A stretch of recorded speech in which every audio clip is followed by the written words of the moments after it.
Mic check. Microphone check. Microphone check.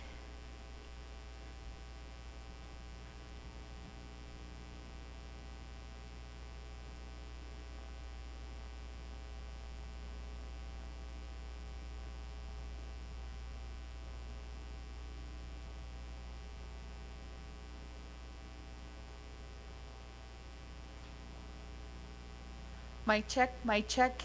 Do you hear us online? This is a testing our mics. If you could hear us on Zoom. Honorable, I believe I did see Honorable Ricky Inez online. Can you hear us?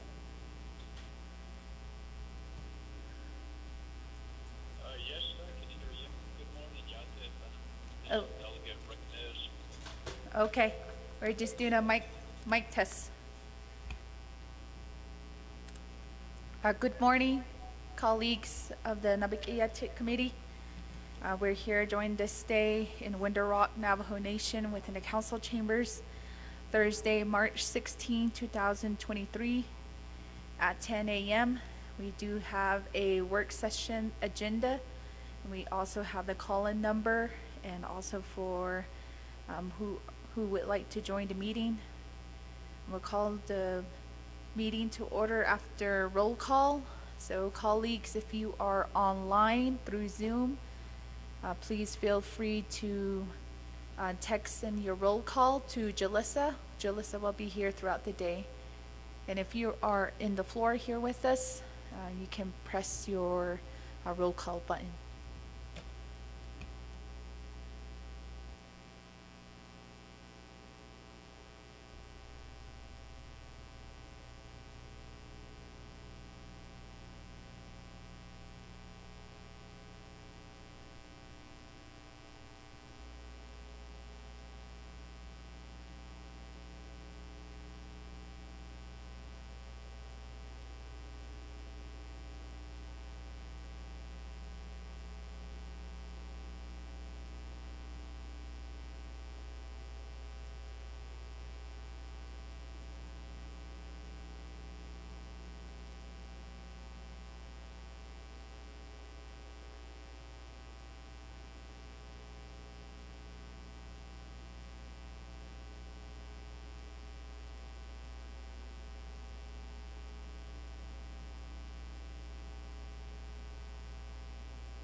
Thank you, staff. We do have 8 members present here, both in person and also via Zoom. So we call the work session to order at 10:14 a.m. Ado kone yahaso yahagi ihehe, and people are on the Zoom. Good morning. We do have a Naa'bik'iyati committee work session this morning with Navajo Engineering and Construction Authority. At this moment, Honorable Azarek, can you lead us with an invocation? Kodotsu dizin ka'atili.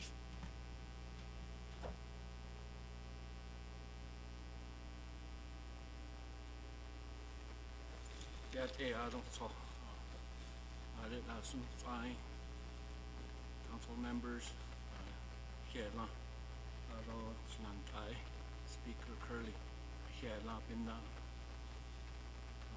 frequent ato ano anaso kani siso shi hanati siso behatoljish. Our Lord in heaven, as we come together today to this meeting, we ask for your blessings and guidance that we may accomplish the tasks we have before us today. We thank you for bringing us safely. We ask for your guidance and wisdom in decisions that are made today. We ask that you watch over the council delegates, the president, vice president, all the veterans, and staff. Madam Speaker Curley, visitors and guests present here today, may you continue to be with us and watch over our Dene people. May you continue to be with each and every one daily. May everyone travel home safely after this work session today. I ask this all in Jesus' name. Amen.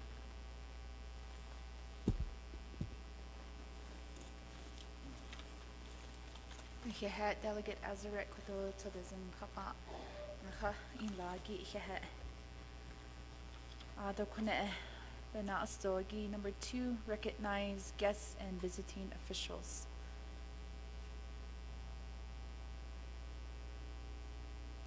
At then go A, we're moving on to number 3, work session topics.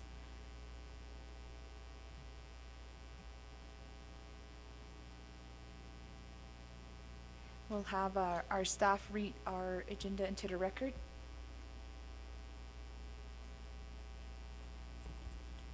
Good morning, members of the Naa'bik'iyati Committee. This is your agenda for today, March 16th, 2023. It's a work session agenda. Presiding is the Honorable Crystalline Curley, Speaker, 25th Navajo Nation Council. 1, call work session to order. Roll call invocation. 2, recognize guests and visiting officials. 3, work session topics. A, introduction and purpose of work session. The first bullet, the Naa'bik'iyati Committee of the 25th Navajo Nation Council requested a Naa'bik'iyati Committee work session with the Navajo Engineering and Construction Authority, NECA, to discuss the status of NECA's current management team, changes within NECA's management team, and NECA's plans for the future as it relates to their management team and operations. Presenter, Stanley Yazzie, NECA Board of Directors President, Terrell Harvey, NECA Board of Directors Vice President, Ernest Hubble, NECA Board of Directors Member, and others. Second bullet is discussion and comments. B, final recommendations. 4, announcements, close of work session. Madam Speaker. Ihehe, thank you, staff. We do have our presenters via Zoom.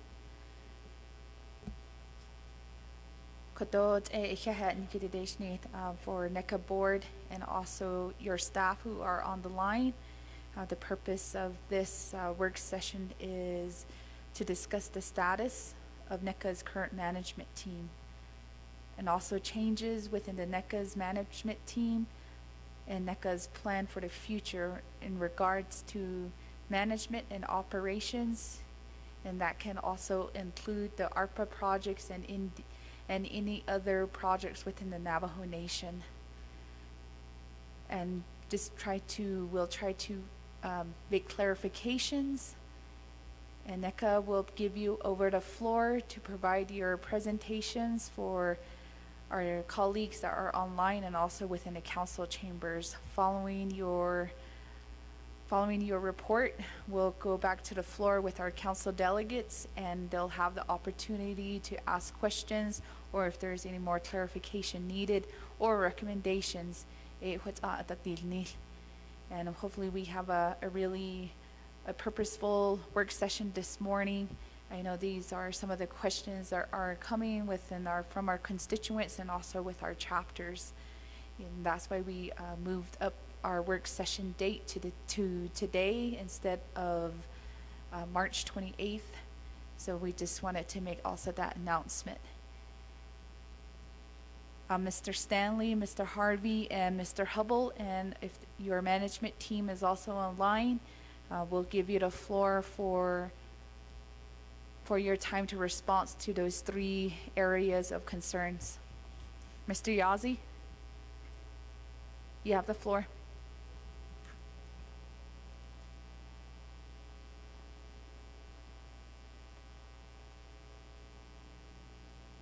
Morning. Yate bene ashwaditsa. Yes, Mr. Yazzie, we have clear audio here in the council chambers. You may proceed. Can you all hear me? Mr. Yazzie, we can hear you within the chambers. You may proceed. You may proceed. Okay, thank you very much.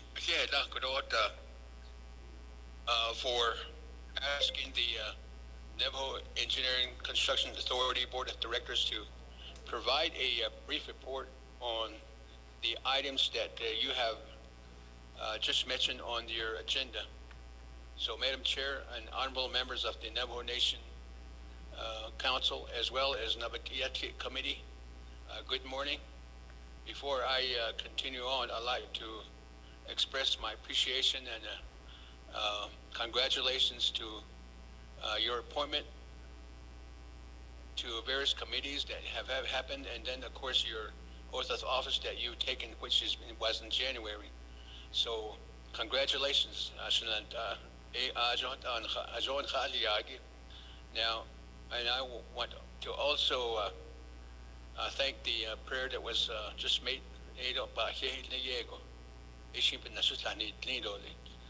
Before I go on again, let me start with the introduction.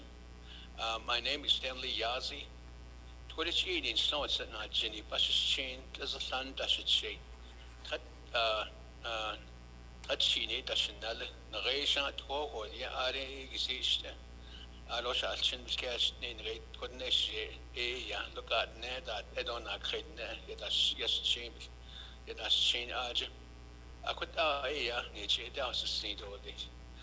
I have with me 2 gentlemen. One is Mr. Terrell Harvey, and then the other one is Mr. Raymond Smith. He is the Human Resource Person Director. And then Mr. Ernie Hubble is not in our midst or in our present because he has got important a schedule for today. He was here with us yesterday when we presented our report to the RDC committee. And then Mr. Wallace McGilbert, also a member of the board. He's under the weather. He's not going to be with us as well, so it'll be myself and Mr. Harvey. And Madam Chair, if I may, let me have Mr. Terrell Harvey do a little introduction.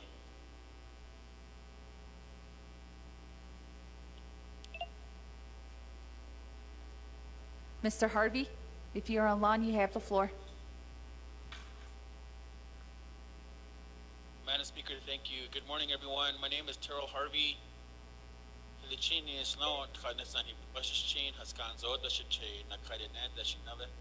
Thank you.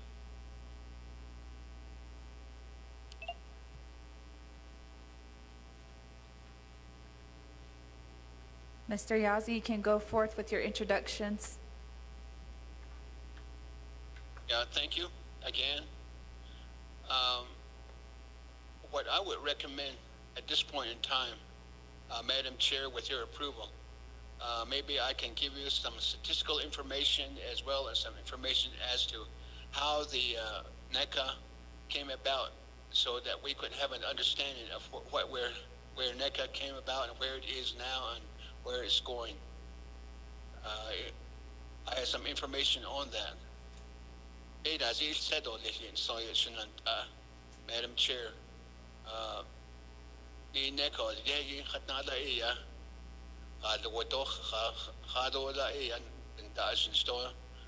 the Quigula, now the as the initiative. A bahon advocated as Naa'bik'iyati as a quite open national with net so additional. So I'm just asking that we could just go into what you guys are asking for. I mean, excuse me. Mr. Yazzie, you can go forth with a little bit of background information on NECA, and then you can proceed of addressing the three areas. Mr. Yazzie? Sheena. Okay, thank you very much, again, Madam Chair. In background information on NECA, back in 1972, NECA was established by a Navajo tribal resolution, which of course is Navajo Nation now. At that point, it was a tribal council. Resolution number CJN-26-52 as a wholly owned enterprise of the Navajo Nation. And NECA was created to take over the heavy equipment pool to eventually become a standalone contractor. So before NECA, there was a heavy equipment program or department that was within the Navajo Nation. So when NECA was established, that heavy equipment program office was taken over by NECA.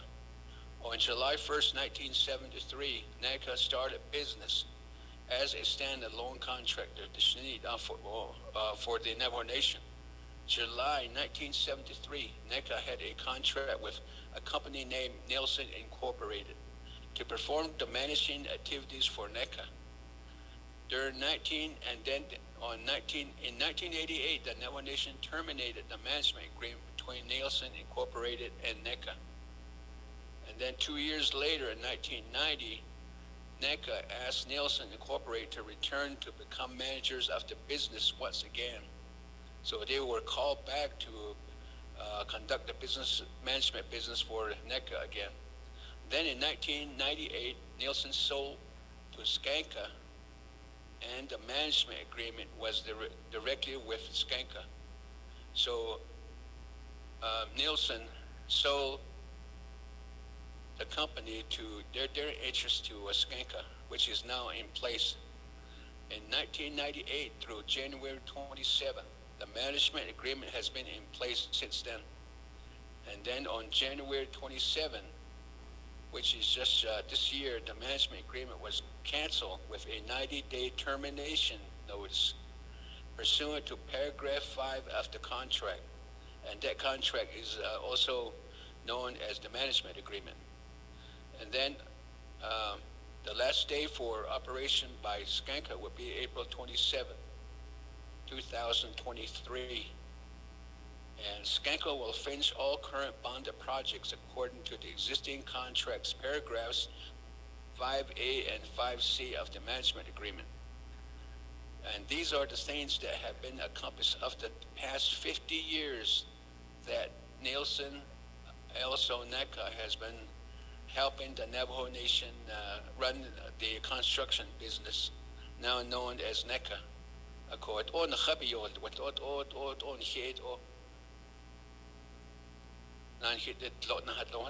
Maybe that's not a good word, but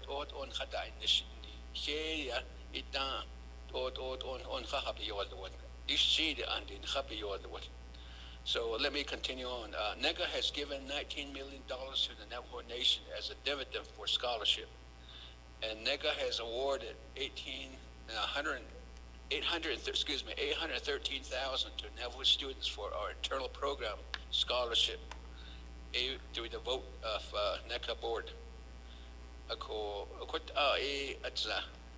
And of course, some of you know what management, NECA management has been involved in assisting the Navajo tribal employees run the operation of NECA, the water line, sewer line, and then drain fields, and building some homes for the bathroom additions for Navajo families. So basically, sort of like in a nutshell, that's how NECA came about. What and $1,000. So it's the company that where it is now was started in 1972 by Navajo Nation Council. I believe at that time, Mr. Honorable Peter McDonald was the chairman. Long it adoste halwan. Ako it on $1,000 ako the information here and get it it on happy was there. And I can understand, I may add that at that time I can understand that we had a few engineers, we had a few contractors, we had a few electricians, welders, and so forth. Up to now, 50 years or 40 years later, we have these people that are trained, that are doing the job for NECA, not right now. And all Skanka is doing, to our knowledge as the board, is they supervise or make sure that the project is happening. But the actual workers are the operators, up at the field level.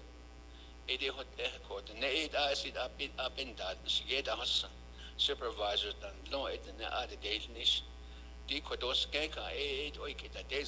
make sure that the construction continues or moves on.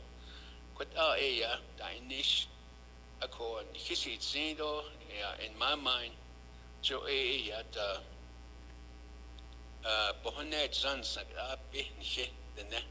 according that I see Navajo Engineer and Construction Authority need all this. Let me add, Madam Chair, if I may. Dito as a board.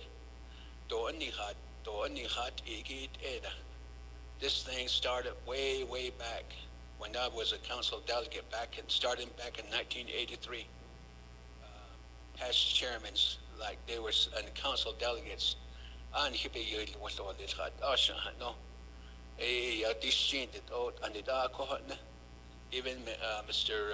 Past President, recent President Mr. Jonathan Nance, he was really advocating for a takeover of the whole operation by the Navajo people.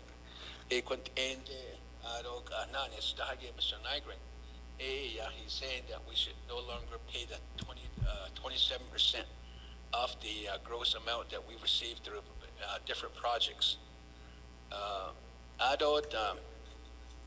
There was no meetings between the real people from Los Angeles, the main office. There's a guy by the name of Mike Aparicio, and the other gentleman, James Bailey. Those two, we finally met with them about 3 years ago with a former NECA attorney, Mr. Albert Hale, to try to negotiate the amount that they were taking off the top of a gross amount of project by Liniki. We were only able to come down from 37% to 27%. That's the main issue. So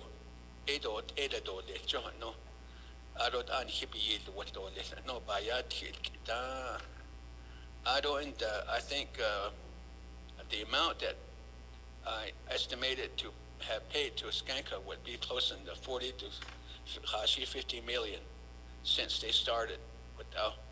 And we believe that could have been used for our people. But and I said at that time, a company like Nielsen and Skanka was needed because the workers were not educated, they were not trained enough. Laborers in as you know, as a lot of the members of the council, and Madam Speaker yourself, they're educated.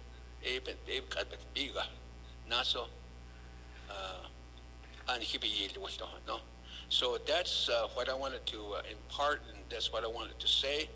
And I believe that what we're doing now, and now is the time to make the change. Yes, it's not a smooth change. There'll be some obstacles here and there. Um, but we're willing. We have been working with this, and then we have not just started planning on this a year or 2 years ago. In fact, let me add, Madam Chair, that Mr. President Nygren, we had made him to be the deputy director to the general manager of SNECA, so that eventually Mr. Nygren would become the general manager of NECA.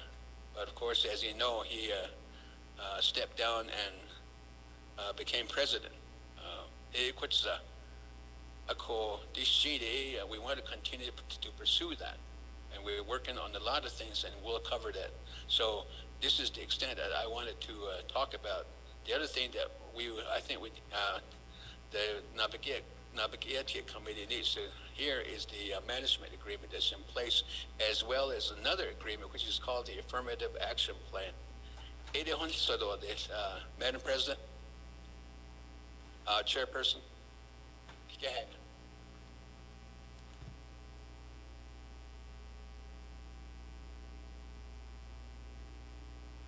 Thank you, Mr. Yazzie. I'll turn the floor over to my colleagues if you have any questions that were on the responses.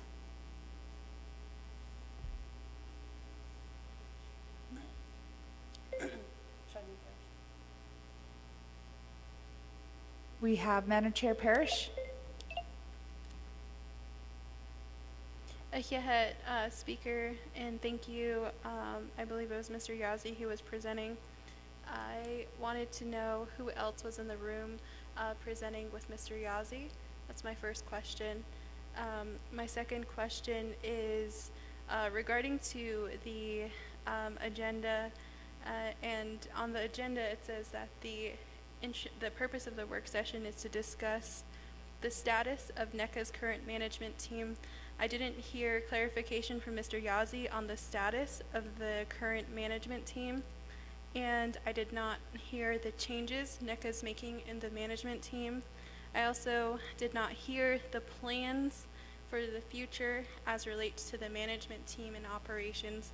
These were the three items that were outlaid in the Naa'bik'iyati work session, and I did not hear those responses, clear and direct responses from NECA, and I'd like to have those items addressed before I formulate further questions. Thank you. Madam Chair Shawndeen Parrish. Mr. Yazzie, there is a request to go in depth and more clarification on the three questions, and also to identify who is on Zoom call or there in your conference room with you. Mr. Yazzie, your responses? Okay, thank you, Madam Chair. I wanted to explain first that what I did was just give you preliminary information, and now we wanted to go into the items that are being requested. It's a little bit more background information.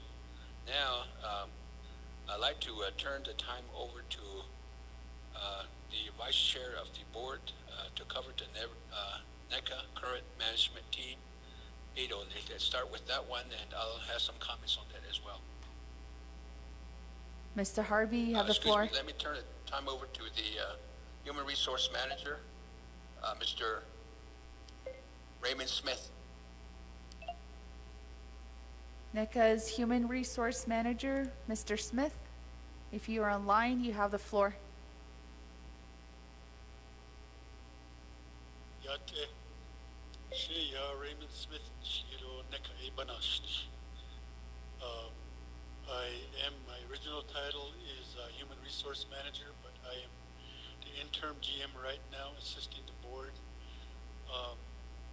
with moving forward on selecting the future general manager.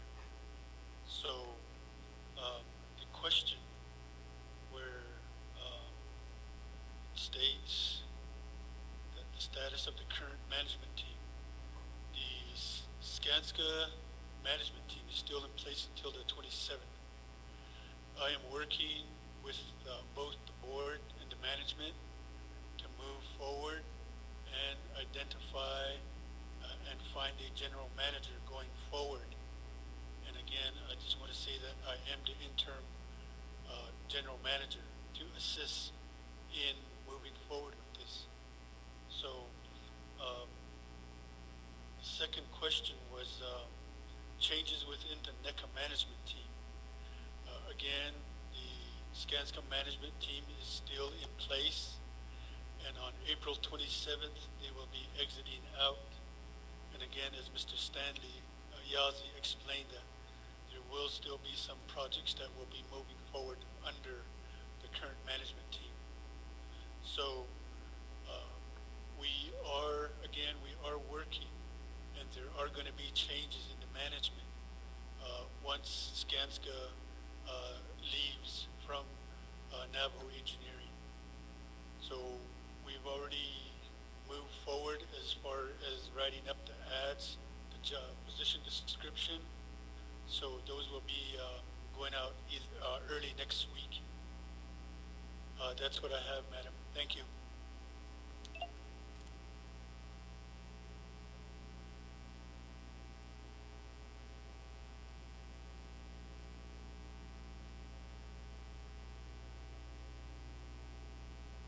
Mr. Yazzie, you did mention you will have additional comments. Okay, again, thank you, Madam Chair, members of the Naa'bik'iyati committee. As I indicated, we've been talking about this for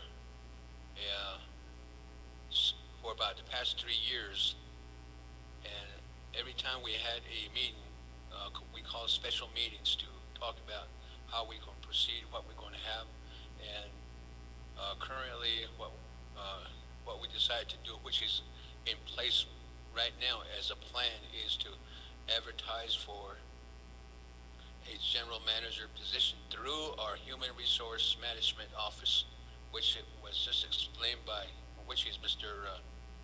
Ray Smith. And up to now, with our assistance of our attorney, in fact, we have 2 attorneys, Michael Upshaw and also an attorney by the name of Charles Archuleta out of Albuquerque. We have received a couple of interests of highly qualified individuals to be interviewed for the position, probably within the next 3 or 4 weeks, because April 27th is the timeline for the contract and the management agreement to terminate. So it's been the process. But in the meantime, Madam Chair, we have Mr.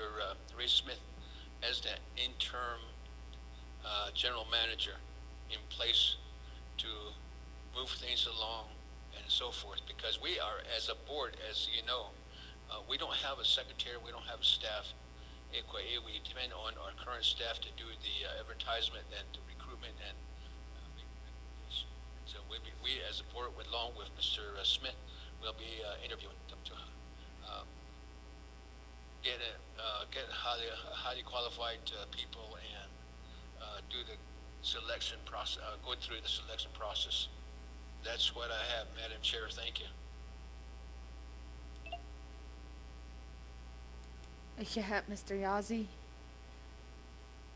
Ado Kwaiki and not this Kidigi Delegate Azaret. You have the floor. Nana, Speaker Curley, here Lanan, Nan so tiny though it does not sign Yatenan Stanley, She Ya Lomardo Azaret ain't ya? Nana stage touching in Shlona Kred, neighbor she's chin Filipino Dechna, Ado it last che, that's a che. Dear Nakinadish Kid, the management team, I don't, because it's so. Ato e ia ai esa ato ia distinta hashit a board and kana has ha quite a la snahotnil. Osh a naski o tanaz hani o nasko they all the ilye. Ado e ya the special meetings toch nenigi the Navajo Nation entity enterprise it out ashit e ya doch shit thousand that on his thousand that that's council delegate does it tan kada sita to na this kitty do di that other than that in English is if there's any current council delegates on your board we need to know some of that stuff since you're an enterprise of the Navajo Nation. I also want to know how do you go about changing the board? They just get appointed, or they get selected, or they get voted in. You have the same board, and basically the same situation is going to happen. I'd like to know how you're going to manage that, or is that going to change? Yeah, no.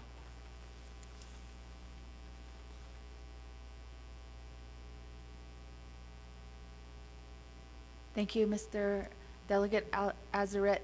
We'll turn the floor back to Mr. Yazi to answer several of the questions from Delegate Azaret. Again, thank you. I didn't I like the introduction.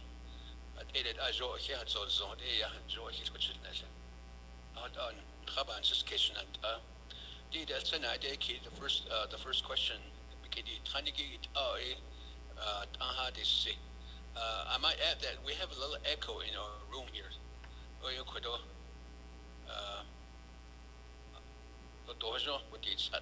But I think we're okay for today.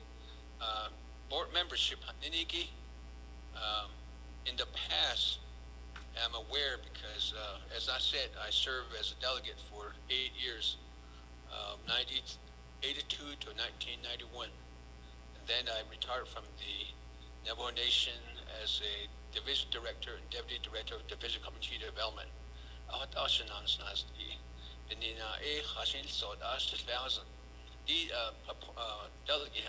Years before, some delegates served in various enterprise, various boards, and even county officials. That was, to my knowledge, eliminated. So there's no delegate. If I believe, if I'm mistaken, I need to be corrected.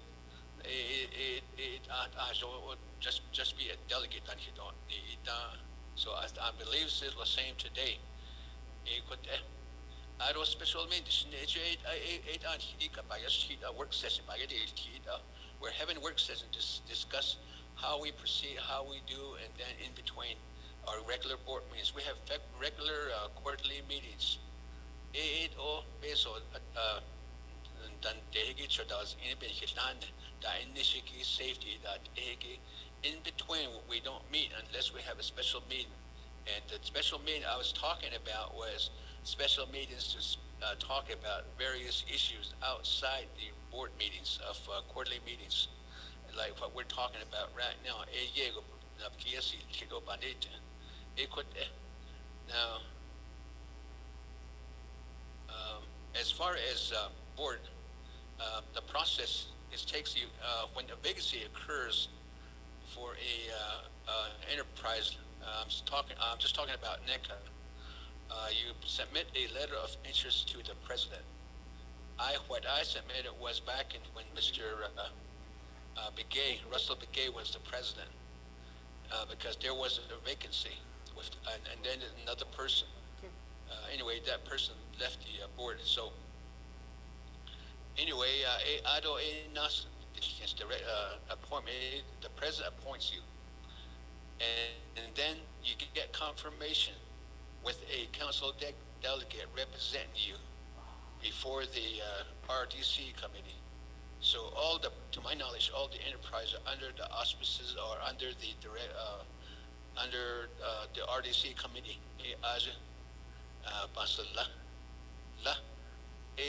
To confirm with that's how you become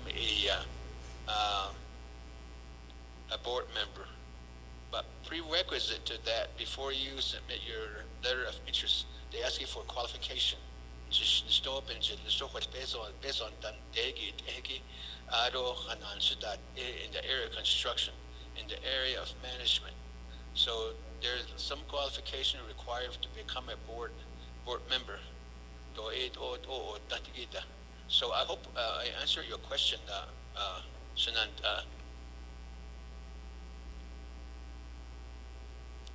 Back to you, Madam Chair. Thank you, Mr. Yazi. Adokunenana, we have Madam Chair Shandine Parrish with additional questions. Yeah, Speaker Curley. Otto, yeah, it's again to Mr. Yazi.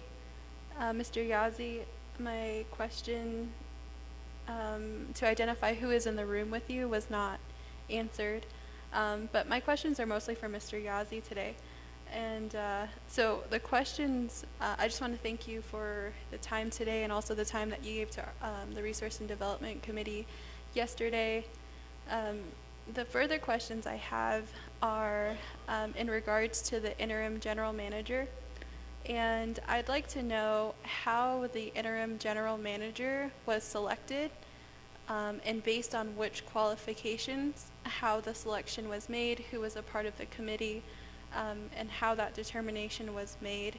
Because there is a difference between management and also a hiring committee. So I want to know how the differentiation between the two in regards to hiring the new general manager. So if that can be clarified and how the interim general manager was determined, that would help me then formulate further questions I have in regards to management. More questions that I have for the position of interim general manager is how is the board associated with that determination? Those are the questions I have at this time. Thank you.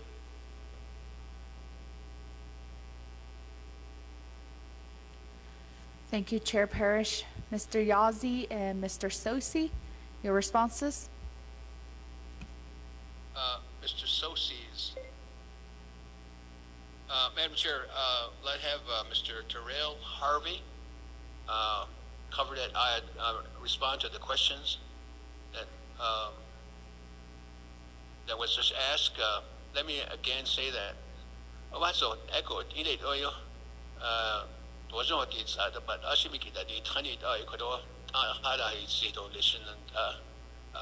so, Madam Chair, I'd like to have Mr. Terrell Harvey respond. Thank you.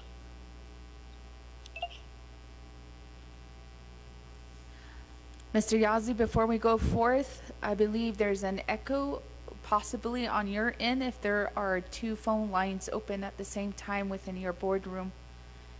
We can hear it clearly on our end. You might have to switch to one audio on your side. Key person and see if it can make some adjustments, but I think that we need to continue. Thank you. Mr. Harvey, you can proceed with the questions. Yes, good morning, everyone. Again, for the question that had been asked in regards to those that are here in the NECA board conference room, it is myself, Terrell Harvey, Vice President of the NECA board, as well as Mr. Ray Smith, our interim general manager. That's who we have in the conference room today. Here at NECA headquarters in Shiprock. In regards to the selection that had been made, and again, in any of the discussions and review with the board, is a decision that had been made again to consider how are we going to transition within the next couple of months with the current managers exiting out, and who would be able to fulfill within those 2 months of ongoing operations that have the knowledge, general knowledge, and also experience in working through the years that Mr. Smith has been working with here at NECA.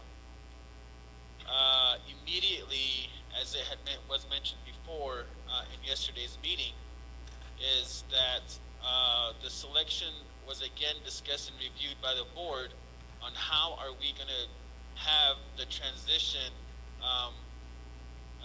again, to be well aware of the projects that are current and also ongoing projects that are coming forth.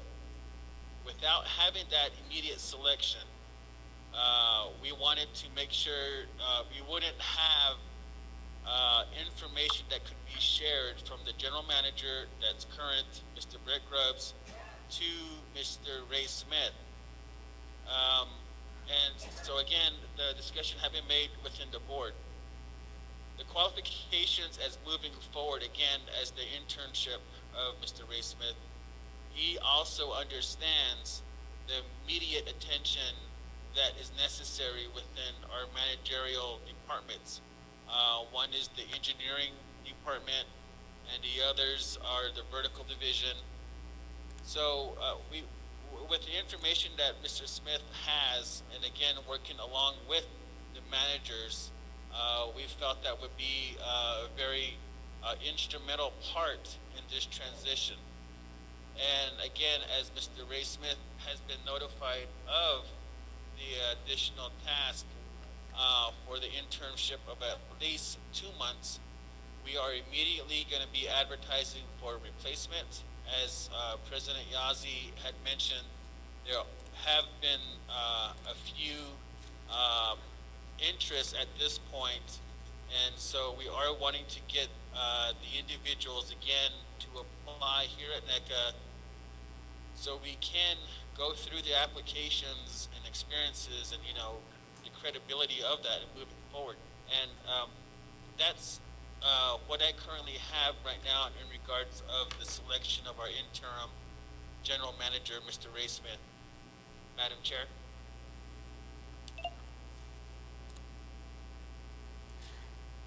Thank you, Mr. Harvey. We also have Delegate Slater via Zoom.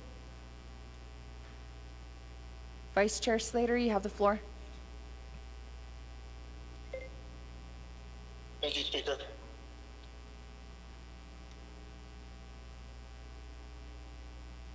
Oops, sorry there. Thank you for the presentation this morning. My first question is, what is the plan, or I guess the first question is, what is, if you promote from within and don't bring on permanent management in the interim, what is NECA's projected individual project bonding capacity and aggregate bonding capacity until new management is placed in permanently? And then in the context of that, what are your plans for working with the nation on taking on fiscal recovery fund projects and continuing to deliver waterline work, as well as Navajo DOT roads projects if you are successful in obtaining those bids? And I'll start with that. Thank you.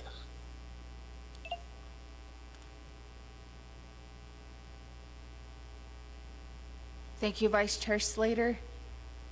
Mr. Yazzie, we'll refer over to your team for a response to those two questions.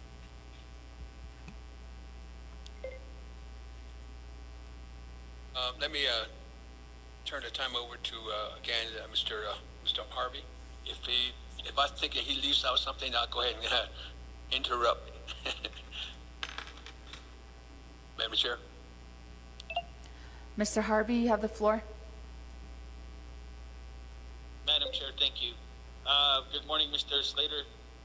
In regards to the question again, I think it's on everyone's mind at this point is the availability and also the aggressive approach for the general manager position to be filled. There have been many interests, as I had mentioned, for the position at this point. And we also had, I had a meeting on behalf of the board with the NECA staff on Monday. And as I had explained to the staff of the availability of positions that would be available throughout NECA within these 4 management positions.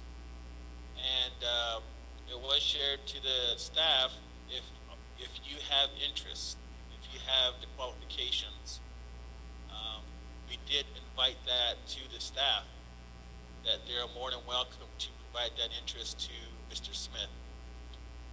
In addition to that, we are currently preparing to advertise publicly, again to the public, and asking for applicants to apply. And during this time, it has not stopped. I think it was, again, when I say stop, I'm talking about the bonding and surety commitments that we have on our current projects. The current projects and our current employees of NECA are out in the field with the current bonding capacity of Skanska moving forward and exiting from April 27th. We do have, I did share at yesterday's meeting a listing of our top 5 projects, and also a total in that amount of what we will need when we secure a bond with an agency.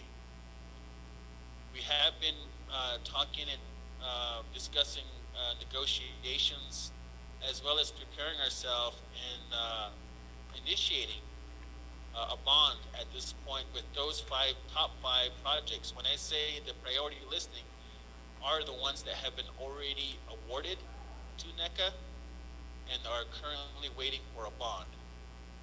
And so in moving forward with that, Mr. Slater, we are wanting to secure that immediately. And in regards to Mr. Upshaw's comment in yesterday's discussion, we are working very stringently on that, wanting to, again, NECA holds a very high financial stature, as well as the operations and completions of its projects. So we want to use that, and again, being implemented in that to secure those bonds. So we are working, with each other at this point with Mr. Smith, as well as the other the current managers that are exiting. And we want to make sure that we do provide the information to everyone in regards to the concerns and questions about what we are discussing here today. Madam Chair. Madam Chair, can I add some information as well?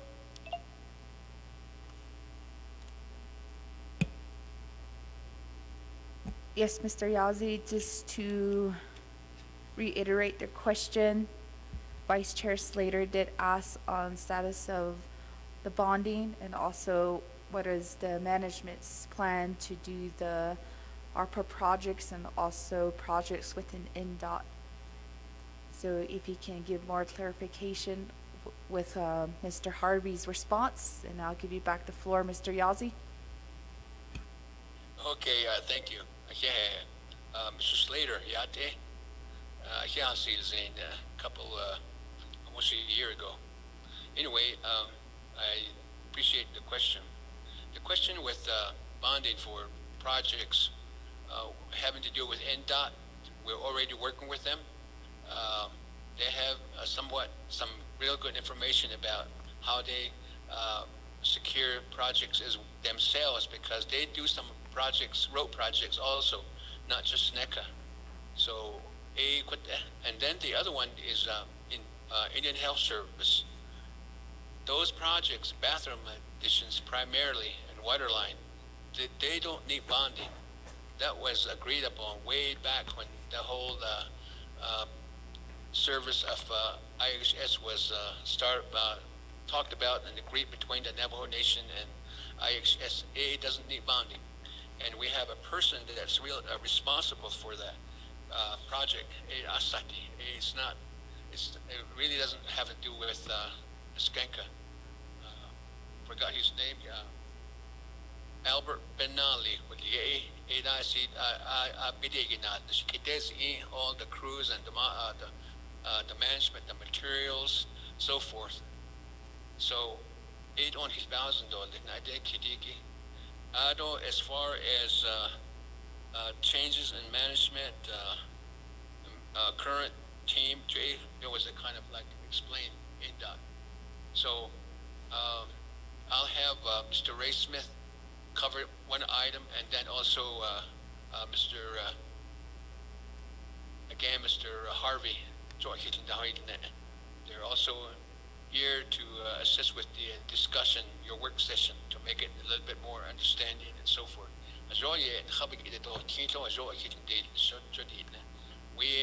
We believe as a board that we have the right people, the knowledge and the education to move forward what we have, which the previous boards all these years have never done. To talk about the top management and also trying to lower the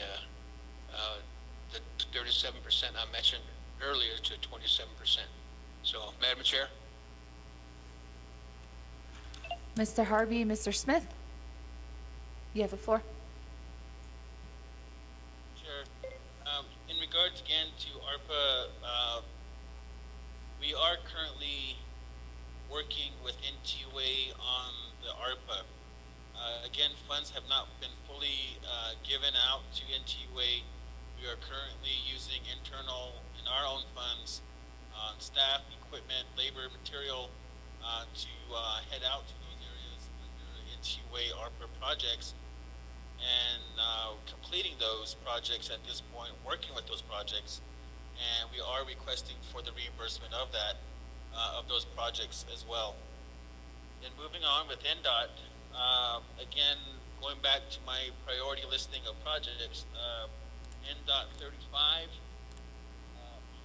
N35 Sweetwater is a project that we have on our first listing of priority. The project again value for bonding is 20.9 million, and we did receive the contract.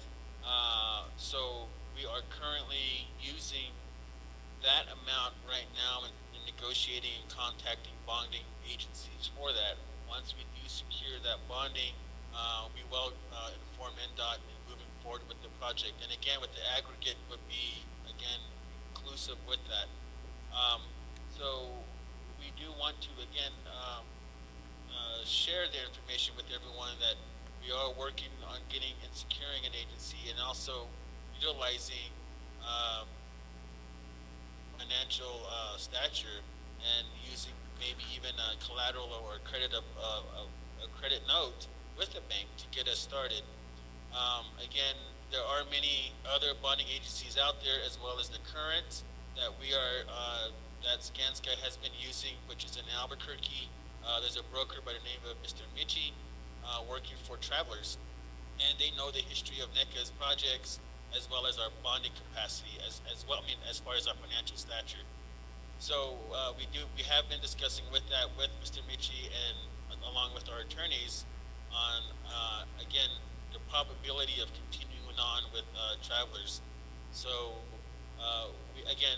that's the highest and most important item that we currently do have here at NECA, and securing those bonds for the upcoming projects that we do have.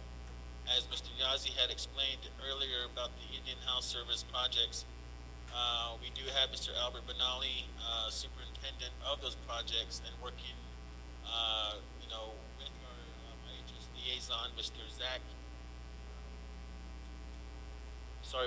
Zach Stanley, and we do want to get in contact with IHS as well as NTUA, informing them of our the changes that are happening with NECA, but also again the current projects that we are working on.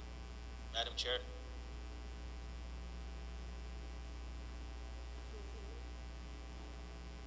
Madam Chair, maybe a little time also to Mr. Smith, Raymond Smith, Ray Smith. Mr. Smith? Thank you. I just want to expand a little bit more on the positions that will be advertised. There is, the main one will be the general manager's position. And then we have the manager of engineering, operations manager, and verticals manager. Currently, we do have Navajo employees who are working under the managers, and they are knowledgeable in those areas. I've met with a few of them and talked with them, and when we put out the ad I want to say that we are going to use ONLR guidelines of advertising, of vetting, and making sure that I work with the board to identify the qualified individuals for these positions. So the staff is aware from Monday's meeting with Mr. Terrell Harvey that the positions are open to anybody within the company if they would like to apply. Thank you.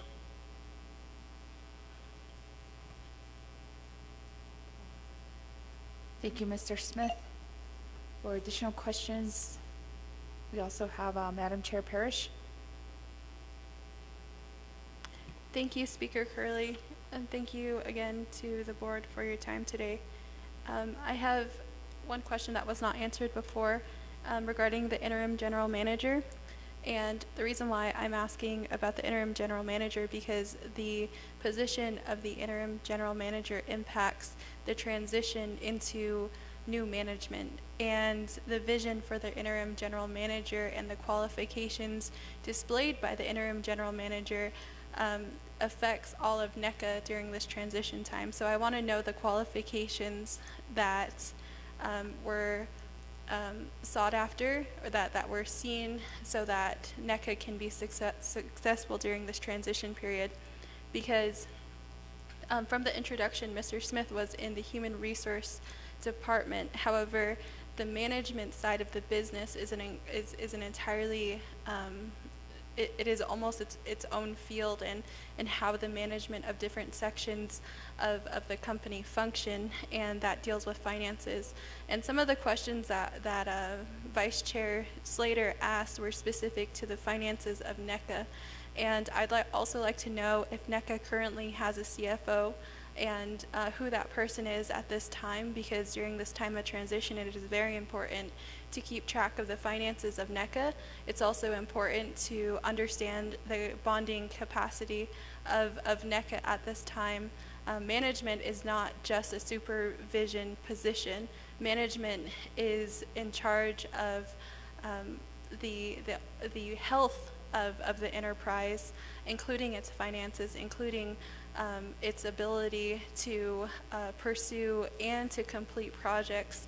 And this is important when we talk about federal money, including IHS dollars and ARPA dollars. So I'd like to know more about the transition and what the board is currently doing in regards to the finances of NECA. So I'd like again to underscore the importance of what qualifications does the interim general manager have at this time to support that. I'd also like to touch on some of the items that Mr. Yazzie mentioned. He mentioned that there were special meetings, so I'd like to know how many meetings NECA has had, a number of meetings. I'd like to know how many meetings in the past 2 years that NECA has had, the NECA board has had in the past 2 years. I'd also like to know, in regards to some of the statements Mr. Yazzie had mentioned, is that this is not something that they have just thought about. I think he alluded to conversations that he had with the transition into a new deputy director, but a lot of the conversation we're hearing this morning is a transition in the next 2 months, meaning that there is no plan in place. So I would like more direction. I would like more details on that plan that we have at NECA that's in place. It's been said that there are interested candidates. However, the position from today's statements has not been advertised. So I'd like to know what the board's plan is in this position. Is the general manager already selected, or is this going through a hiring process? Is this an ethical stance that NECA is taking? Thank you.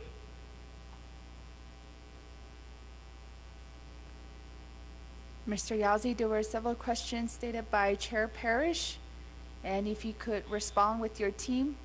Mr. Yazzie, you have the floor.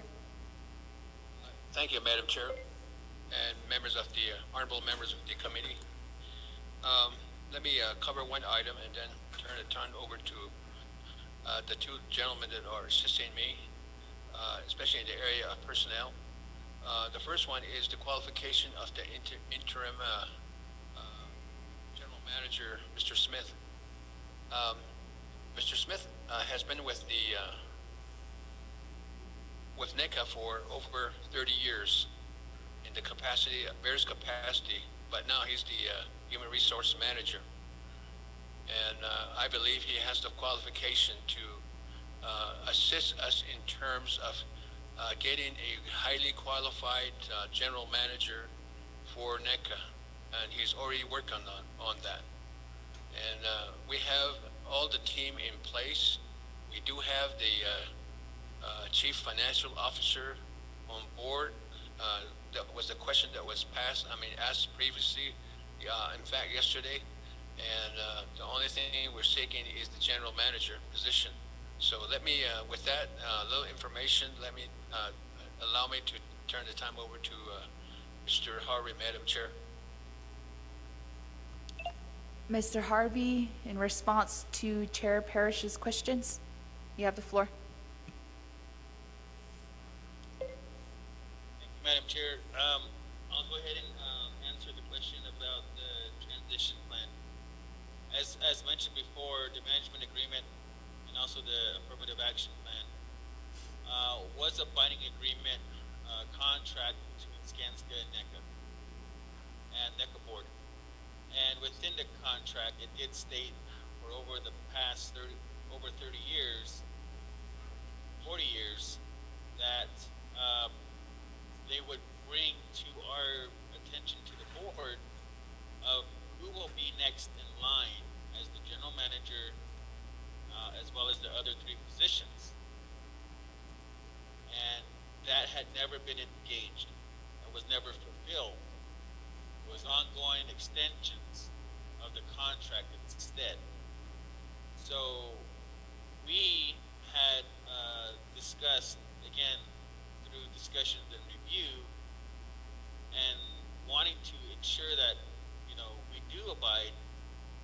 that they do abide to that contract, of a transition of them leaving NECA and having someone take over their positions.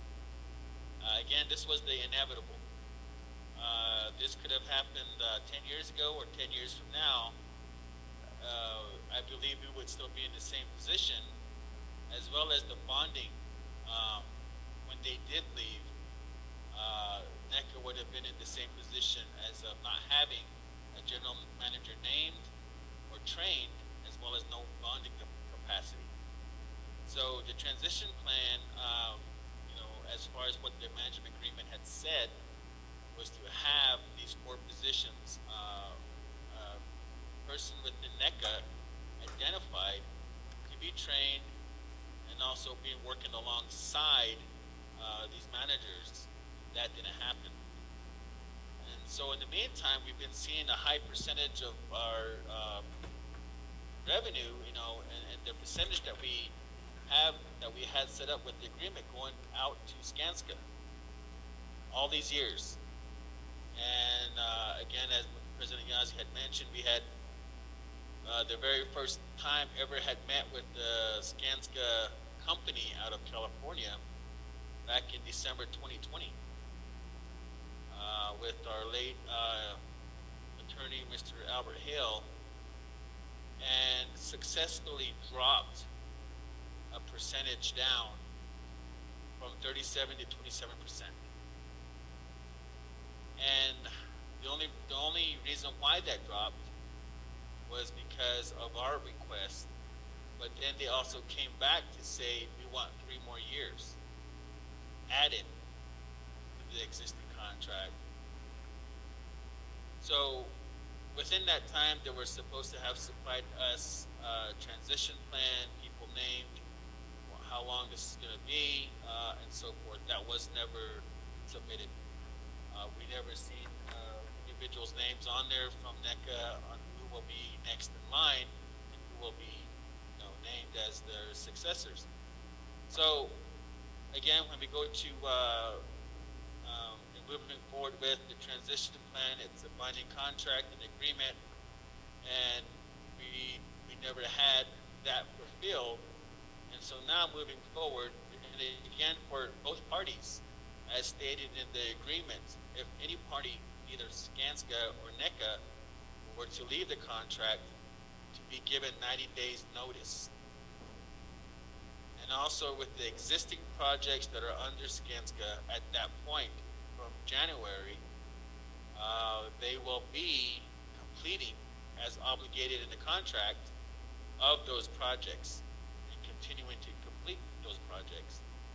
So we are just abiding by what was, again, signed and agreed upon by both parties.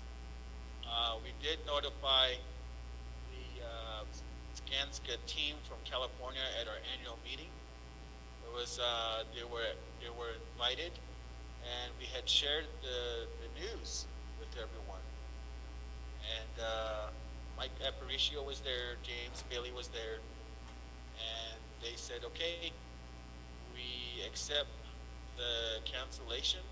What we'll be doing is working towards a smooth transition of Skanska, and we look forward to, again, mutually working this out in a way where, again, where there's no ongoing discussions thereof.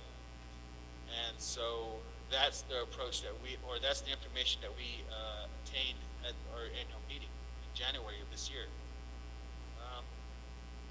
So again, that I just wanted to touch base on the transition plan and why the decisions had been made. And again, just to add on to that, the percentage amount was very high.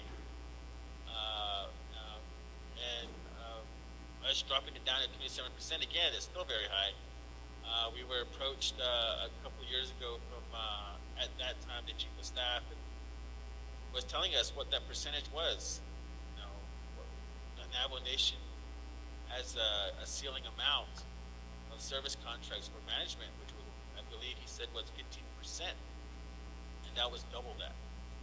And so it was an immediate concern for the NECA board to again to see how we can move forward with this, but the plan was never forward to our attention of individuals' names to fill those positions. And so that's what I wanted to explain in addition. Madam Chair. Madam Chair, this is Michael Upshaw, General Counsel for NECA. If I may have a little bit of time to add on to a little details onto the contractual relationship between Skanska and NECA, which might help shed some light on some of the questions that have been asked so far. NECA's legal counsel, you have the floor.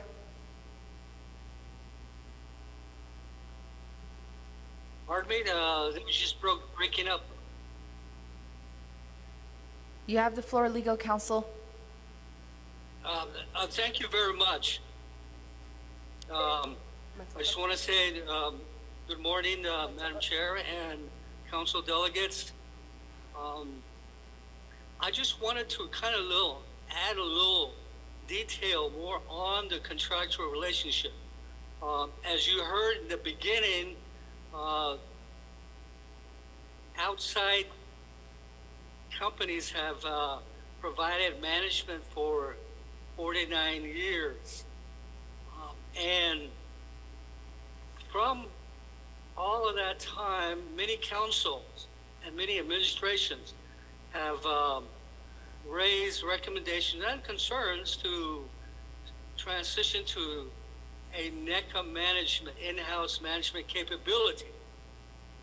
So finally, in the December 2020 negotiation, which my predecessor, the late Albert Hale, along with the board, not only reduced the percentage from 37 of gross to 27 of gross as far as compensation for Skanska, but also it's important to note that the amended agreement, there was a specific section put in there, paragraph 10, section 10, that specifically was put in there to facilitate and promote a management transition. And that section 10 is, the title is Affirmative Action and Transition Plan. So there was a transition plan that was already provided by contract back in December 2020 that was agreed on between Sangska and NECA. So from that point, the transition plan, according to the contract, was that Sangska was required within 90 days from November 2020 to identify and start training Navajo personnel to take over those management positions. And the other provision in there specifically requires Sangska to complete those training and have those management people ready to take the Sangska management positions within 1 year. Well, those dates have long gone. They should have been done by the year 2021. That was long gone. So that's why NECA implemented, in working with the local Sangska general manager, identified a candidate, which was Mr. Nigrin, to be the general manager in training. And as you all know, Mr. Nigrin subsequently resigned to be a candidate for Navajo Nation president. So at that point, subsequently, the current Sangska personnel conveyed an interest to become NECA employees. So that's time was spent. However, just as a couple of weeks ago, NECA was informed that the current Sangska personnel at NECA decided to continue on with being Sangska employees. But in the meantime, there are many qualified Navajo prospective GMs that have been contacted and will be submitting their applications. And many of those are graduates of Arizona State University Construction Management. So they have degrees. In addition to that, they have experience in running construction companies on the outside world. And so they have expressed an interest. But aside from that, as far as the contractual relationship, that was the transition plan that was agreed upon between NECA and Sangska in 2020. As Mr. Harvey explained earlier, those obligations were never fulfilled to this point, so NECA board had to step in and promote some of its own personnel to those positions. In addition to the transition plan, that contract, the amended contract, specifically provided in a special standalone paragraph section that after the Sangska contract terminates, which in this case will be April 27th, at that point, all the projects that have not completed at that point, Sangska is contractually required to complete those projects. And also there's bonding in place for those. Now, as for any new projects, the contract also contemplated that, which was that under the contract, Sangska is obligated to be available for consulting on construction projects, management and administration for 3 years. So that is the plan that was already put in place in 2020. And it was known between Sangska and NECA that that was the transition plan going forward. So that amended agreement that was done in December 2020 was, the purpose was not only to reduce the percentage compensation rate, but also to facilitate a transition. And there was a transition plan that was agreed upon. So we still have that in place. We're kind of moving along with it within the parameters of that contractual relationship. I think some of the concern is what's going to happen after April 27th. And part of that has already been contemplated by the contract, the amended contract. As I said, Sangska is obligated to provide consultation on construction projects, administration, and management. So there is that resource. But also, again, I think there was a question about the capacity. The workforce is there. The Navajo workforce, they're skilled, they know the work, they've been there for many years.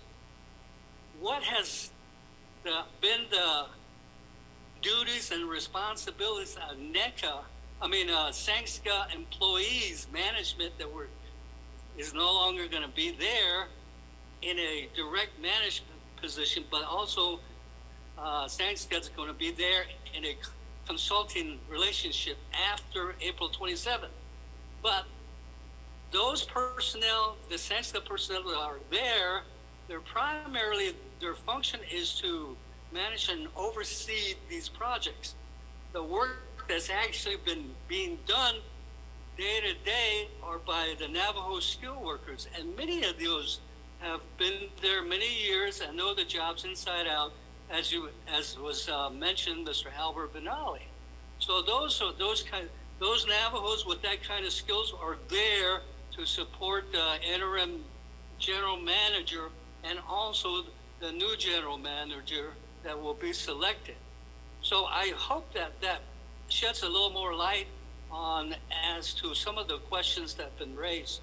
Thank you, Madam Chair. Naa'bik'iyati. Thank you, Mr. Upshaw. Next for questions, we have Vice Chair Slater.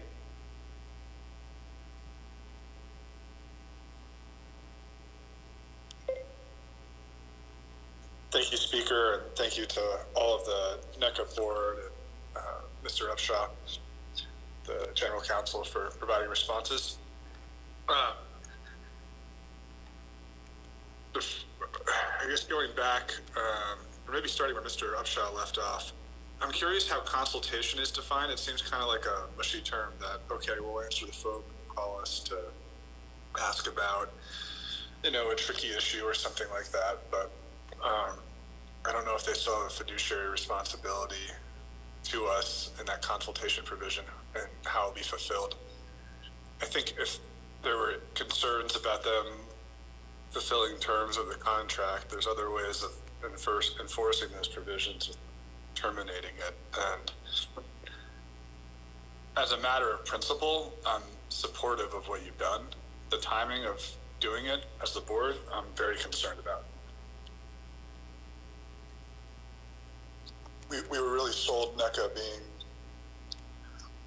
an arm of the nation to help us deliver and fulfill not all, but a lot of these projects that we want to pursue. And we were told that, okay, NECA's bonding capacity in aggregate is about $300 million. Obviously, we have $2 billion. So, we have one of the largest construction companies in the world that we can step in and potentially speak with them about using their books and things to increase that bonding capacity, increasing the engineers, construction professionals, workforce, all of that on a temporary basis to fulfill whatever the nation may ask in NECA. And in this process, the board knows who the key players are in the organization below the existing Skanska management team. Presumably, you've shopped those players to travelers to understand what bonding capacity they could provide and be comfortable with. And the fact that you said that travelers hasn't provided a number is really concerning, because if I'm a manager, I look at my existing team, that's just going to step in and fulfill the day-to-day, just like you have. I think, is it Mr. Smith, the HR manager? You got a top person in there helping to take care of things and stabilize the situation, and then you expand your search to make sure you have the absolute right person in the position on a permanent basis. And so in the interim, without you providing numbers, these are the assumptions that I and my colleagues are left to make. That we have. I know NECA. I'm really happy with the work that you provide. Everything. You're a top-notch organization. The financials are great, but at the end of the day, it seems like these bonding companies want people with decades and decades of experience in top management positions, not necessarily the positions that some of our workers are fulfilling with maybe 5 to 15 years of experience. And they want diversity of experience, working with different types of organizations, different types of projects, all the different things that help give them comfort and reduce risk for them. And that's not to speak ill of the organization. Please don't interpret it that way. It's just how the companies view it, right? So, I've been told that potentially we're going from $300 million aggregate with $20 to $30 million in individual project bonding to $20 to $30 million in potential aggregate bonding, with obviously a much higher bonding rate, but that's just something that, will erode your profits, and that's on you. But that's deeply concerning, because I think about some of these upcoming projects with NDOT or, potentially with the nation, that could be, anywhere from $20 to $50 million a piece. And so if we assign one of those contracts to NECA, then are we able to use NECA for anything else, despite the fact that you have the workforce for it and the potential to maybe even expand it as needed? So, those are some of the assumptions we're left to come to and think about in the absence of some real numbers. And I think, in principle, this is the right thing. We should have done this a long time ago, but doing it right now, when there's hundreds of millions of dollars at stake on the nation, and I believe we have and still have a collaborative relationship, but the lack of notification to council as the appropriators and people who are still involved in identifying how to streamline the funding, make sure it's getting spent, and also the council has to contemplate, by July 31st of next year, whether we'll be reallocating funding from any existing projects into other types of programs and projects. And so from that perspective, we need to maintain communication, and that's just my ask going forward. If it's possible, I'd like to see a copy of the contract and just see what the new provisions say. What's done is done. Nothing's going to change here. I'm not going to Monday morning quarterback this whole situation, but moving forward, there's a lot of assumptions that can only be made at this time without having, numbers provided by you, something more concrete like the contract itself. So, thank you for the report today, but I'm very interested in hearing, is that correct? Like, are we looking at $20 to $30 million aggregate? Are we going to have the same bonding capacity that we had before? And if we're looking at the existing, if we're looking at promoting from within using existing employees, has that been conveyed to potential bonding agencies? If we're bringing in people from the outside, then I think that might diversify our options and increase our bonding capacity potentially to these agencies. That doesn't mean that they're the right fit for the positions, but it might be more attractive to the bonding agencies. So I'm not going to second guess your hiring practices, but I appreciate the conversation today, and I look forward to hearing whatever information you can provide. Thank you. Madam Chair, this is Michael Upshaw. Can I add some information to some of the assumptions or questions that have been raised by Honorable Delegate Slater?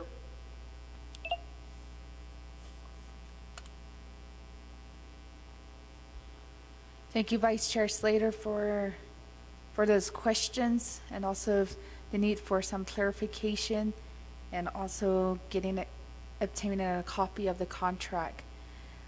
Mr. Yazdi, President, we'll turn the floor back over to you and your team to address Vice Chair Slater's comments and questions. Mr. President, maybe I can address some of those issues, Mr. President Yazzie. Madam President, let me, for your permission, allow our attorney to provide some information. Subsequent to that, I'll speak to the question that was just asked and the concerns raised by the council delegate.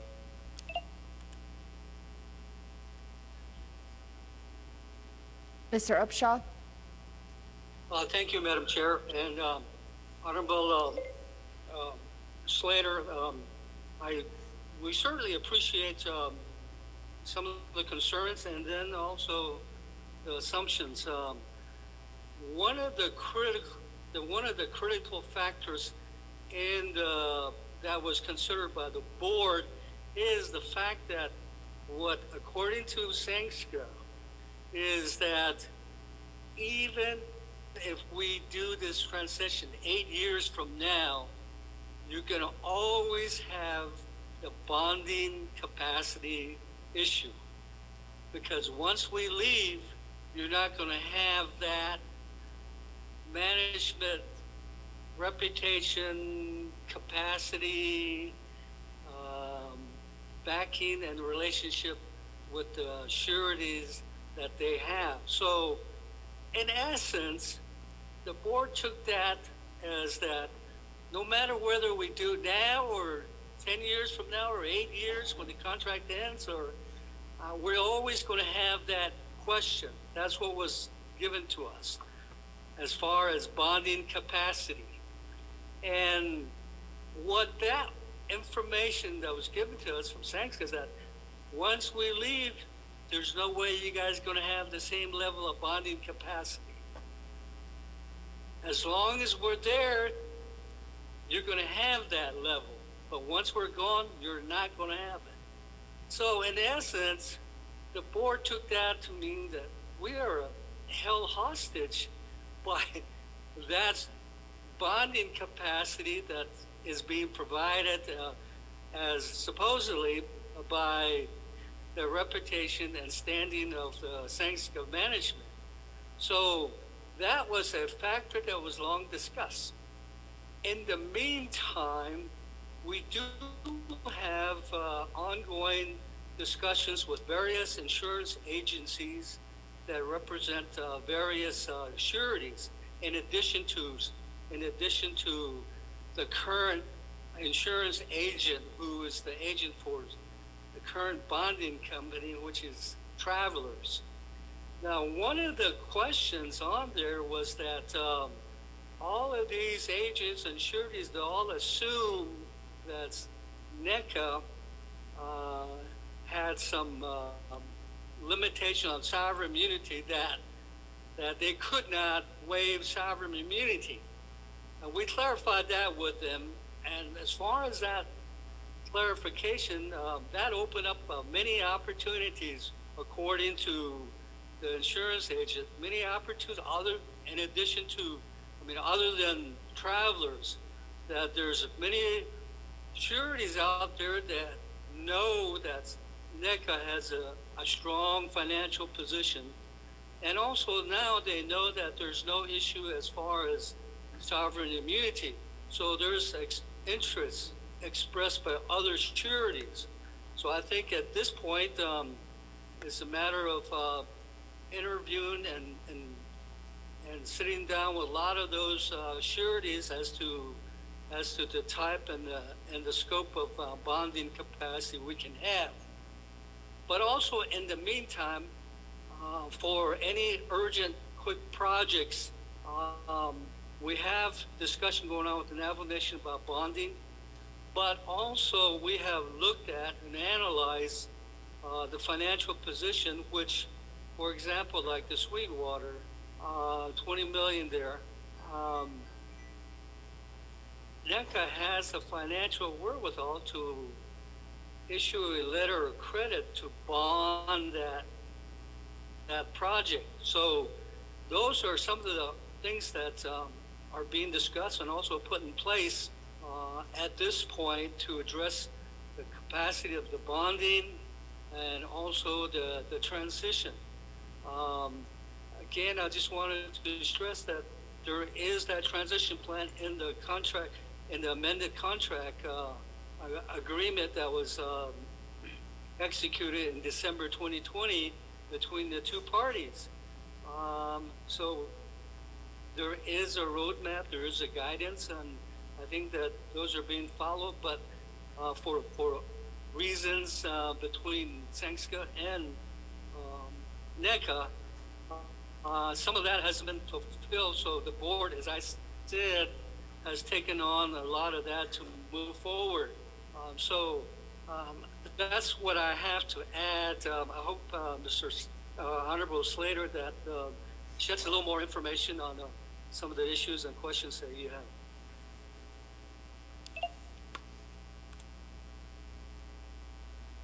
Thank you, Mr. Upshaw. We also have Madam Chair Eugenia Charles Newton via Zoom. Madam Chair, you have the floor.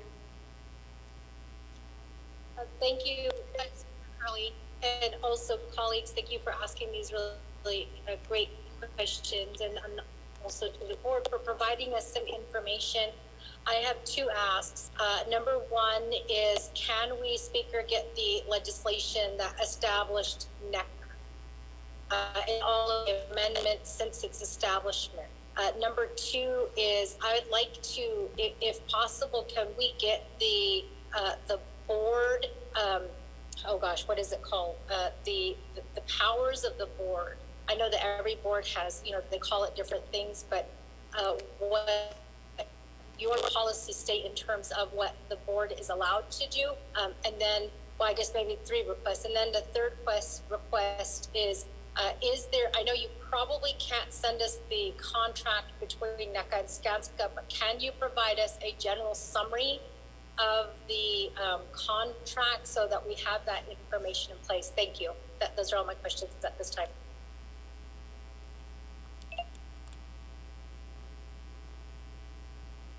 Thank you, Madam Chair. We'll have our staff and also legislative services to track some of those documents and legislations down in the meantime. I'll turn the floor over to Delegate Tolth.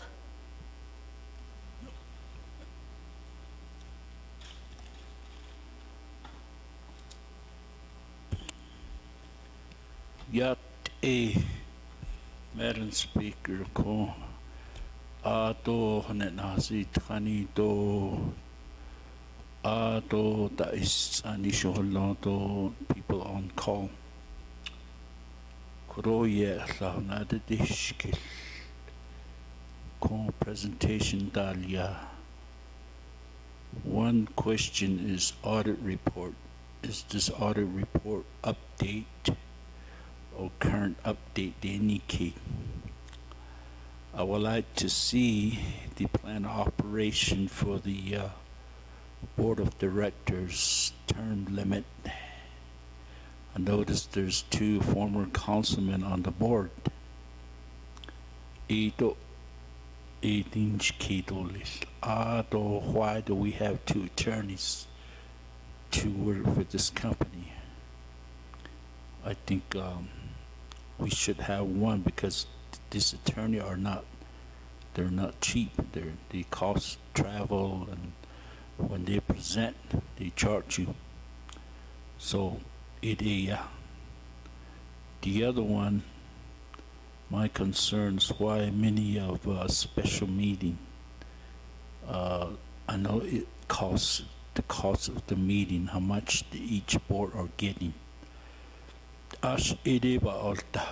and trying to resolve this issue.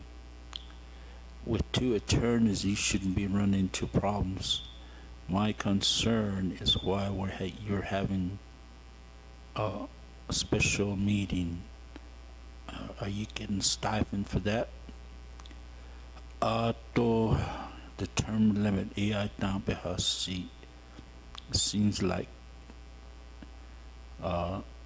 government ilwalikis at chojot ekwe. Bishwas ande tlio arotsana nani jato. There should be some people out there and they're knowledgeable about that. We don't make room for them. Sometimes it takes buddy system to be in this board. It bothers me.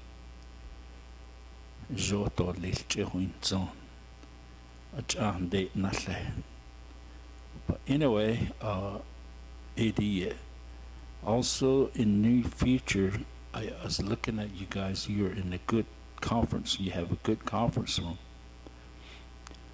a big conference room, and so my question is: in the future, are you going to establish your sub office and agency instead of one area? That will eliminate a lot of them. I know it's going to cost the materials and the equipment. Ako,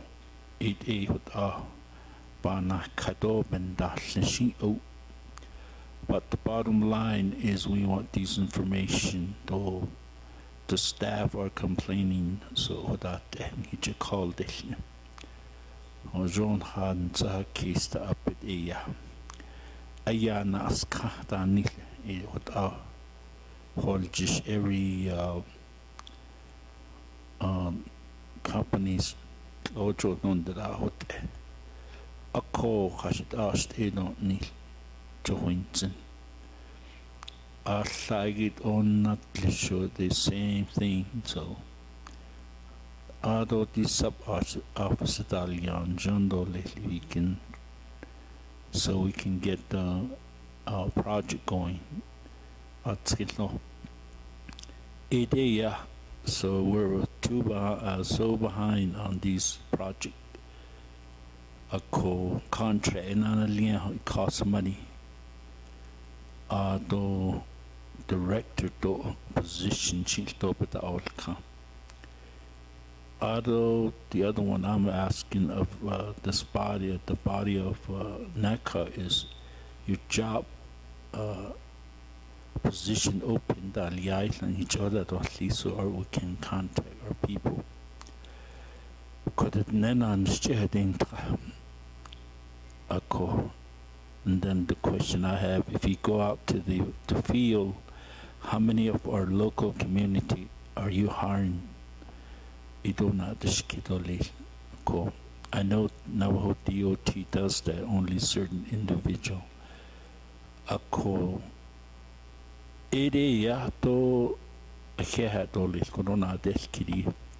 Thank you, Madam Chair.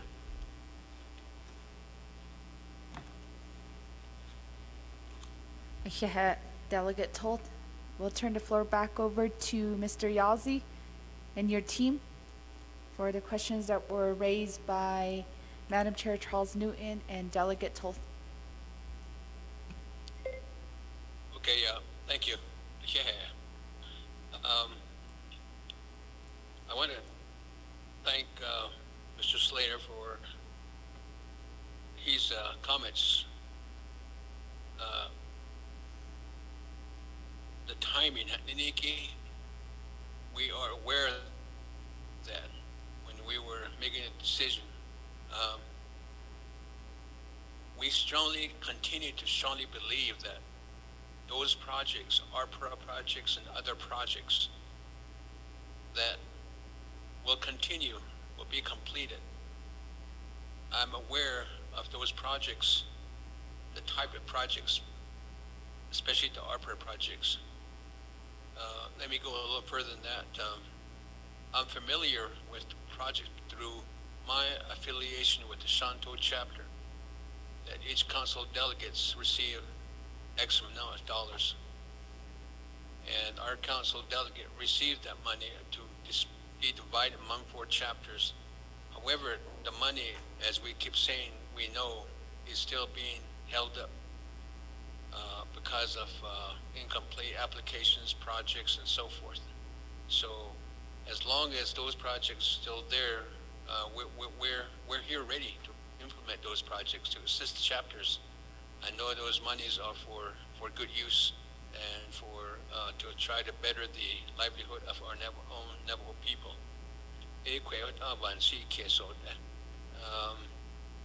And the information copy of the contract, our attorney can provide that.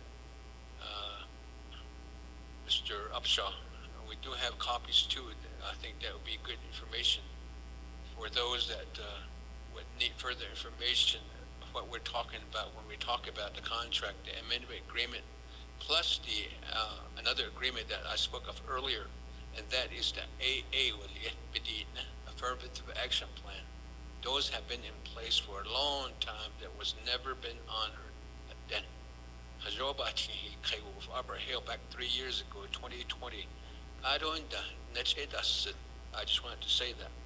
Now, as far as other report that can be available from our staff, we have a CEO and a support staff, financial support staff that are available can do that if upon request. The board expenses, and that's in line with what we have. The amount that we can pay for travel, for our work, and it doesn't pay for vehicle deterioration and all those other things, just gas and food. That's basically it. So, Shizazino, what that? I'm not, let me ask if I may, not here for the money. I'm here for the people that has been going out too much, that could be used for scholarship, that could be used to assist with the budget, the shortfalls here and there. Because I know that one of the expectation of enterprise is to give money back to some money back to the Navajo Nation. We're certainly aware of that. So again, the other report was that can be available out of the management agreement. I also drove discussion by Nick. I appreciate that. So, Madam Chair, start talking about this. I really got into it 2 years ago. The comment that was made by the employees, the former general manager, Kerry Patterson, with the end there. Of course, the new one is Brett.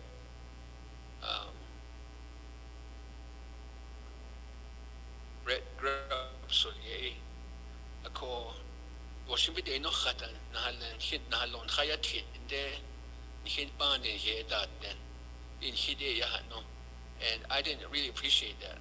Attorney used the word hostage. I tend to support that. There's some own in the management agreement. It says that Genka will assist to complete pending projects. However, currently, what they're asking is that those pending projects that we help funded you are our projects done. You have to buy those projects back from us, is what they're saying. And so, in that, were they really helping us, or were they here just to make money off us?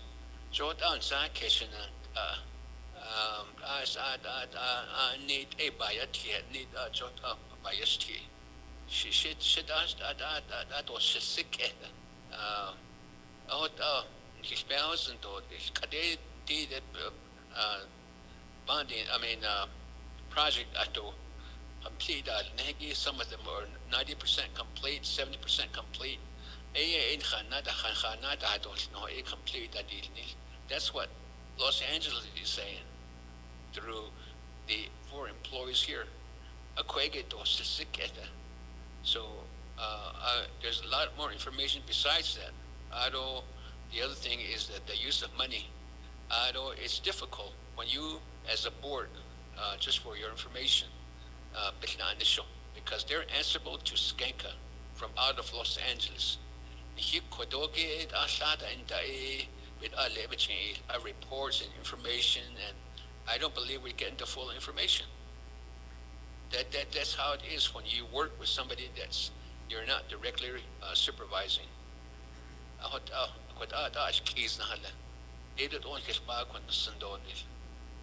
So with that, Mr.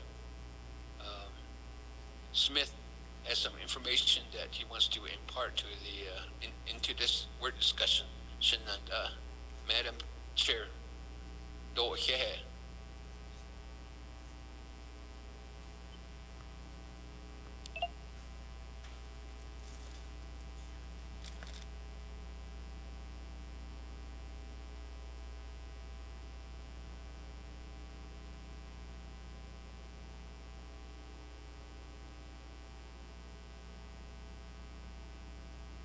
Is Raymond Smith. I didn't introduce myself earlier by clan.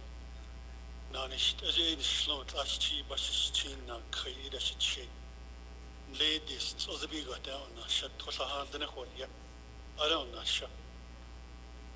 although earlier there was a question by one of the honorable delegates, is that I've been with NECA for almost 36 years, and come June I'll be here 36 years. I started out as a payroll supervisor, and then I went to the field and worked as a field safety officer, working with employees in the field.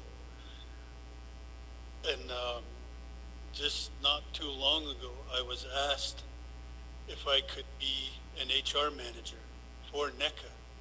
So as an HR manager, I've worked with all departments within NECA. I'm also currently working with the insurance ISD department within the Navajo Nation. So how I was selected was I was asked by the board if I could come in as an interim GM.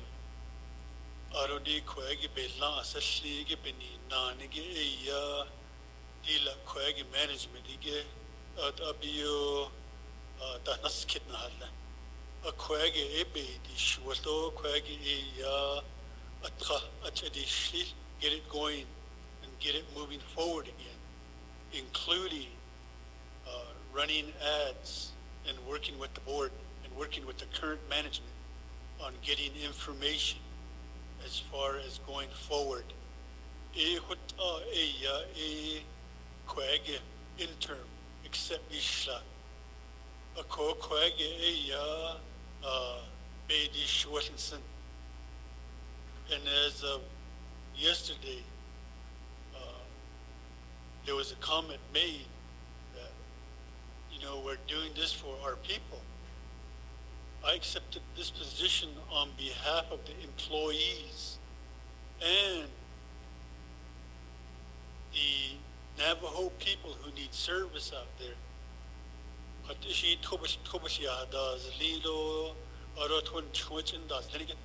Aro indita 18 dollars nisige Jacon a yasarobe di Schwarzenson Elan Sashi Ni Niji Yat Hook in was to move forward and to get NECA on track to move with the Navajo management team.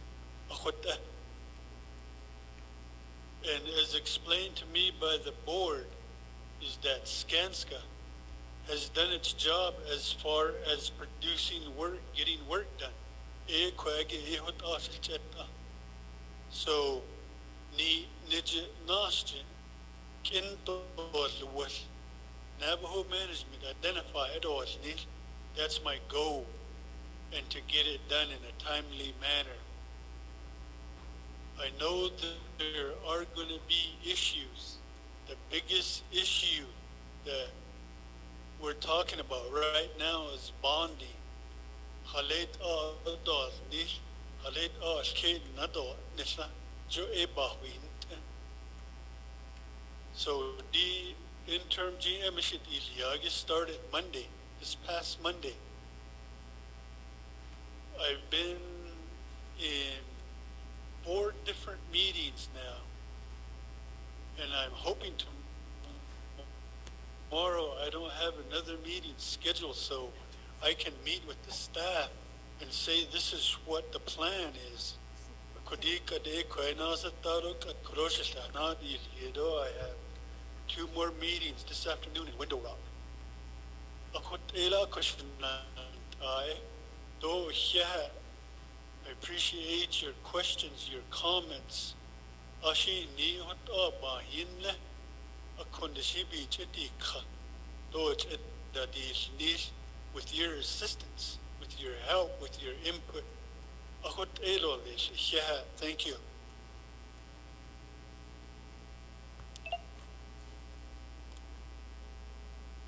Thank you, Mr. Yazi and the NECA team. I believe the questions regarding powers of the board, can you specifically go through that and your responses before we turn over another floor for more questions? Mr. Yazi? Excuse me. Trying to catch up on my breakfast. Madam President, thank you again. Let me start off by saying, Madam President, that I really don't use the word power.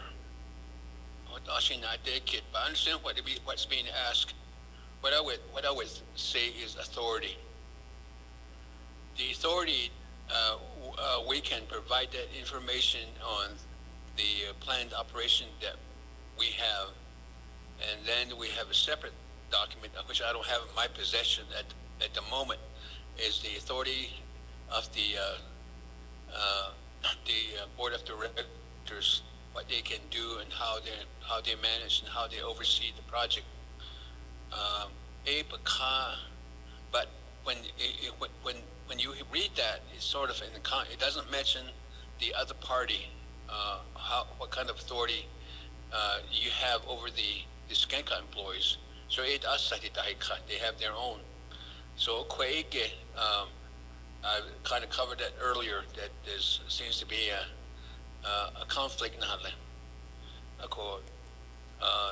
I don't have, I could, if I had that available, I could have gone through page by page the authority of the board. We're basically the authority to overlook the operation and management of NECA. The management part is under Skanka. And then the finance part, they run that. They gave a report to us. I never had the experience where I work with the people that I allegedly supervise or work with, or supervise or work with, has some control over, be controlled by another party.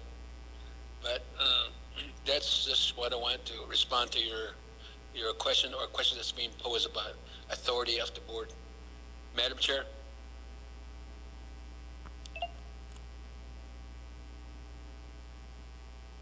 Thank you, Mr. Yazi. Next, we'll turn the floor back over to Madam Chair Shondine Parrish. Thank you, Speaker Curley, and again, thank you to the NECA board and the attorneys online who are providing time today to the Naa'bik'iyati committee. The question that was not answered earlier but was brushed on was about the CFO.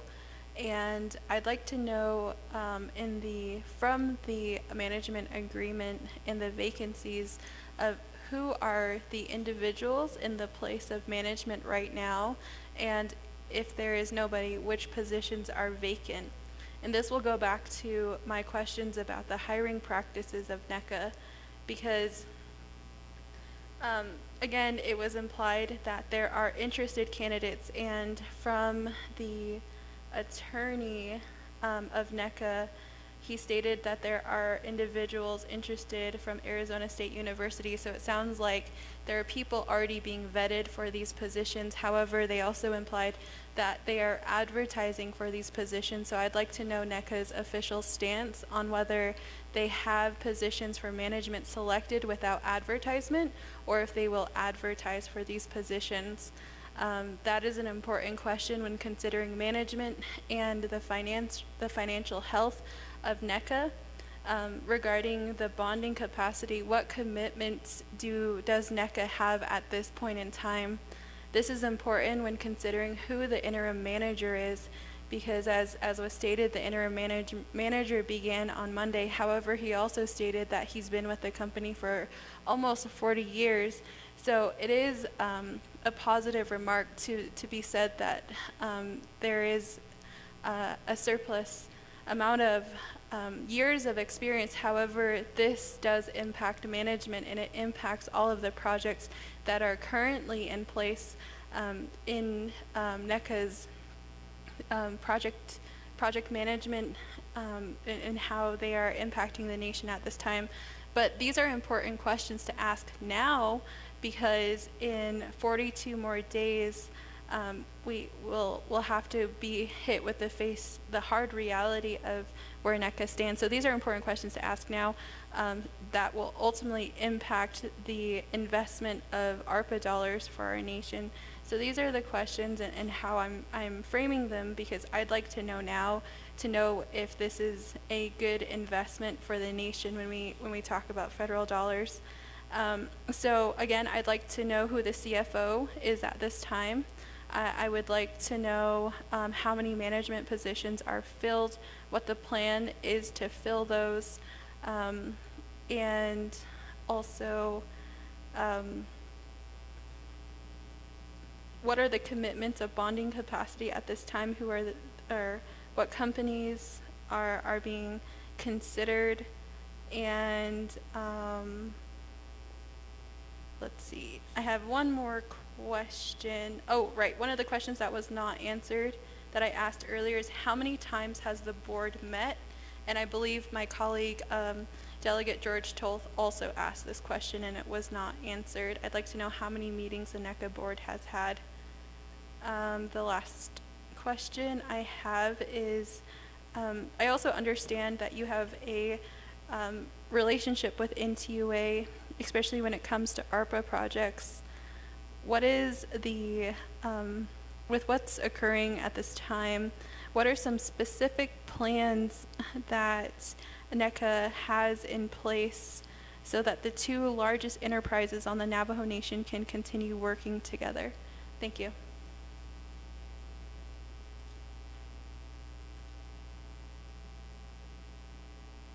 Thank you, Chair. We'll turn the floor back over to NECA, Mr. Yazzie.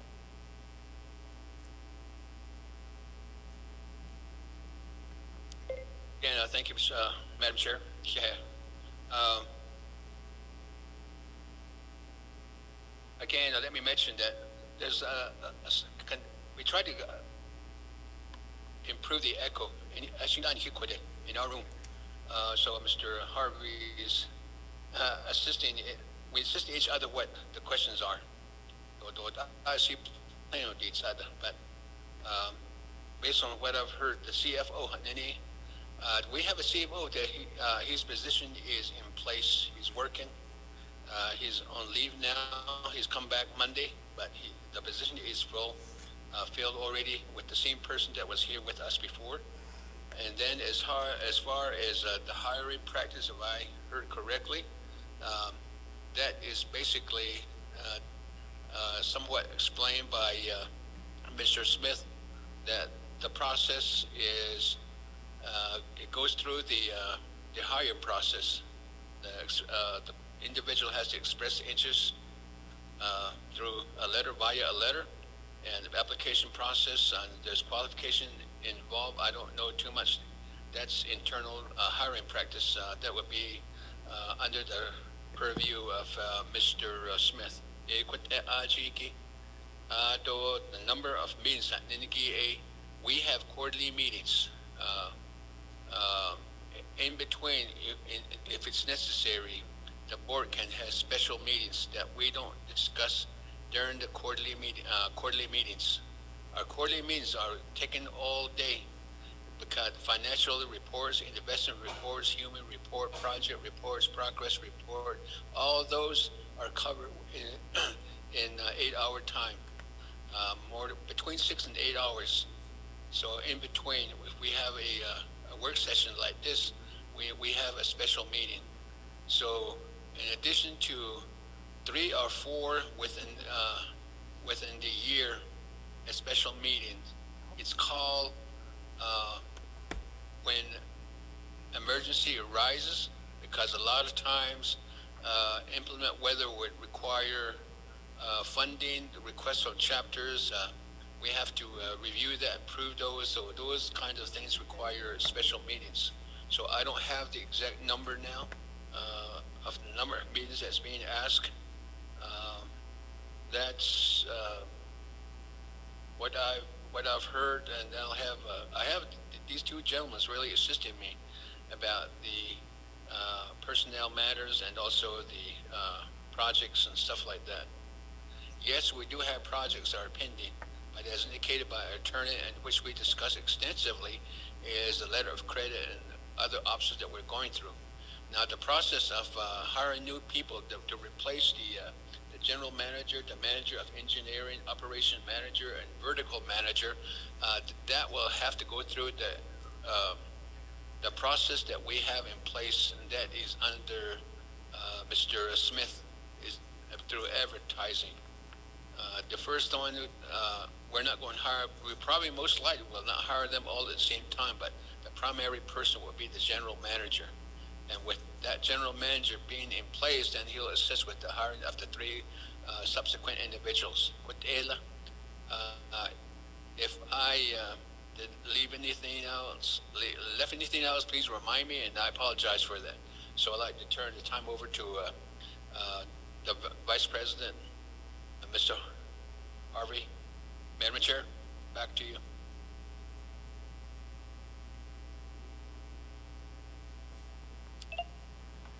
Thank you, Mr. Yazzie, for your responses. On our end, the audio is sound on this side.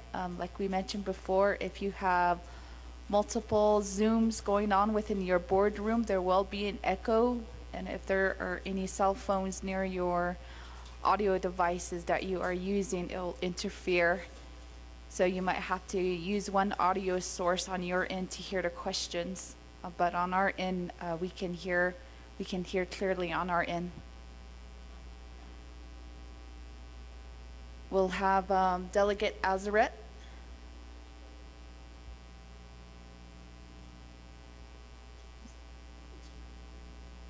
Chair Vince James.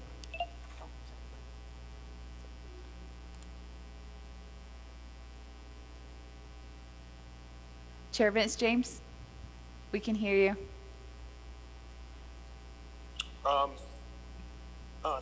Should they just speak really quickly?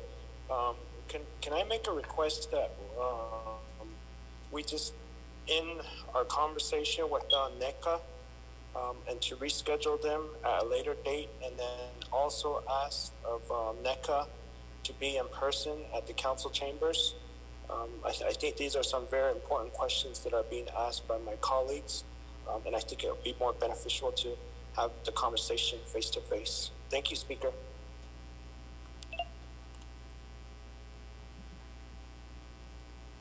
Thank you, Chair Vince James. We do have 2 colleagues that are still in queue.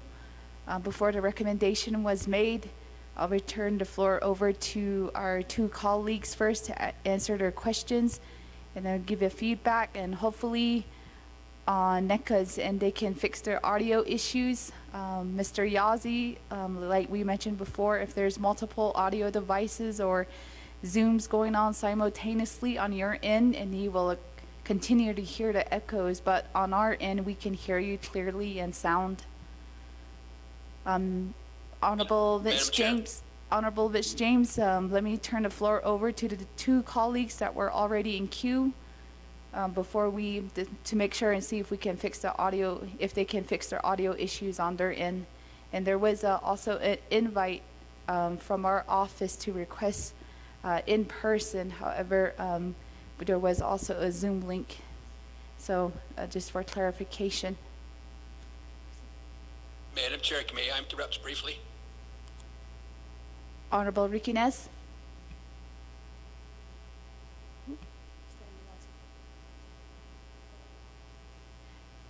Oh, sorry. We'll turn the floor over first, Mr. Yazzie.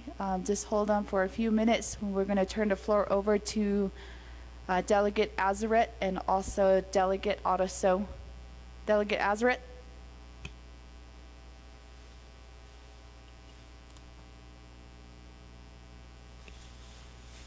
Good afternoon again, and thank you, Madam Chair, and delegates who are in line who are in the chambers, the whole NECA board. I just want to reiterate some questions that I asked at the start of this meeting. It was basically about what Mr. Toth asked also. It's about the board term limits. I don't think we even got an answer from that. How do you feel about term limits? The other thing is he asked also about audits, and we'd like to see some type of copy or if any of the audits was completed. My question with the start of it was about board members and maybe who are they and that type of stuff, information on them, so that we can see who they are actually other than the one you've listed. Thank you.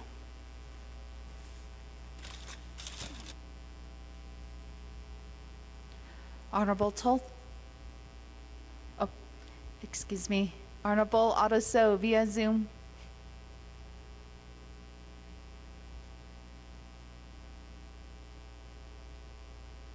Delegate So. Yeah, Madam Speaker, can you hear me? Yes, we can hear you. You can proceed with your questions. Okay. Okay, thank you very much. この work session, yesterday, ito, o sinan, ba, hono,